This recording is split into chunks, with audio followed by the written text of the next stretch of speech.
of the press for coming to meet me.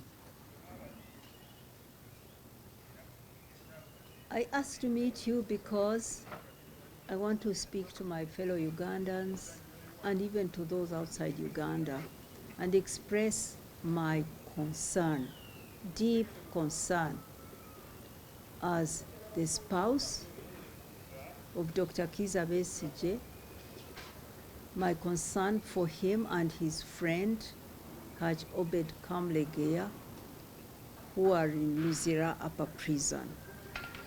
I'm concerned because, first, in the manner in which they were abducted by security operatives, abducted from Nairobi and brought in middle of the night. They were sat on. They were two old men. They are both old men in their 60s. Had two men sitting on them for more than 500 kilometers and dumped into a military prison. Following protests, they were moved to Luzira Upper Prison. There, I'm now concerned about the plans that may be being hatched against them at Luzira Prison. Why am I suspicious? I'm suspicious because on the first day that Dr. Kizza Besigye arrived at Luzira Prison, he found the long-standing commander of Luzira Upper Prison, a man called Mr. Mbazira, handing over on that day to a new commander of the prison. Mr. Mbazira had been asked on that day to hand over immediately and to go for training. It seemed suspicious that should happen on the day Kizza Besigye arrives. What made it even more suspicious is the person appointed to take over from Mr. Mbazira, who is a senior prisons officer who served a long time and heading the biggest prison in Uganda, is now replaced by a young man who, in my view, looks like in his 30s, who went for training as a prisons officer only in 2020. If you consider that it takes about 1.5 years to complete training as a prisons officer, then that means he hasn't even served 3 years in the prison service. He's now the head of the biggest prison in Uganda. Why? Why does that happen on the day Besigye arrives?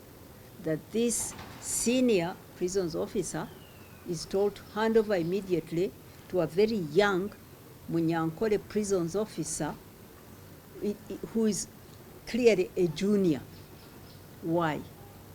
Now, as if that was not bad enough, we got information, we were informed at the prison that for a whole month, the prison is closed to visitors. Imagine, in a holiday season, Christmas season, that the prisoners there will not receive visitors because the officers are on standby. This has never happened before. Besigye was a prisoner there in 2005. He was also before that kangaroo court called a military tribunal. I visited him at Luzira Prison every 2 or 3 days throughout the Christmas season, throughout January. He was released on the 2nd of January. But we visited him. Boxing Day, I was there with my son Anselm to visit him. And there were other people visiting their prisoners. Why did they decide now that now the prison is shut to visitors? I went and saw the Commissioner General of Prisons on Tuesday. I sat in his office and we talked, and I put this question to him. Then, to my surprise, he says, "No, I haven't stopped visitors. You can visit." I said, "No, you have, because we've been to the prison."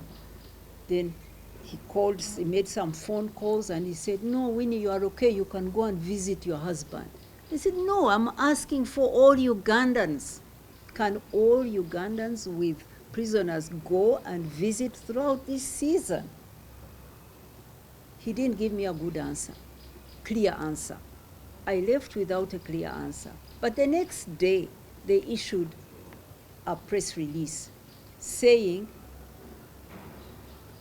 visits are suspended, but you can bring food and leave it at the gate. I am not leaving Beseigye'S food at the gate without knowing who is taking it to him. What if they give him what I haven't brought? Everyone wants to take their food and hand it to their person. So I'm protesting that. And I'm saying this not only for my prisoners, but for every other Ugandan who has prisoners there. They have the right, they should have the right to see their people and to give them food and whatever else they need.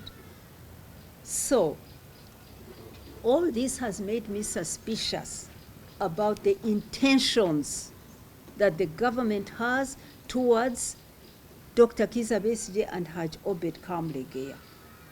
I question their intentions. Why did they abduct him?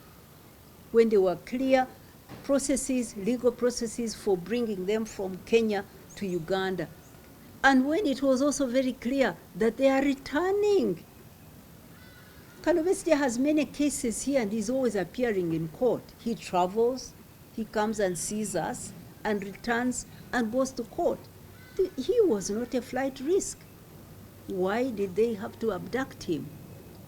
Why did they have to bring him in a prison and change the prison leaders? The prison leader. Why are they now saying for 1 month we must not see him? What do they want to do to him in that month? I'm asking. So I'm putting it to you, my fellow Ugandans. I'm putting it to the government. We are watching you. The whole world is watching you. Whatever happens to these two men, the world is watching you. You cannot do it in darkness. And I'm putting them on notice that I'm going to go to the prison, they can chase me away, and I will still come to the prison. It's my right to see my husband in prison. I know that he's not in the best of conditions. I am told by those who were able to go inside that he's locked behind like 6 levels of locks.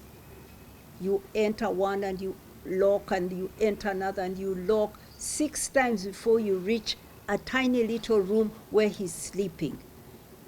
That it looks more like a store than a room.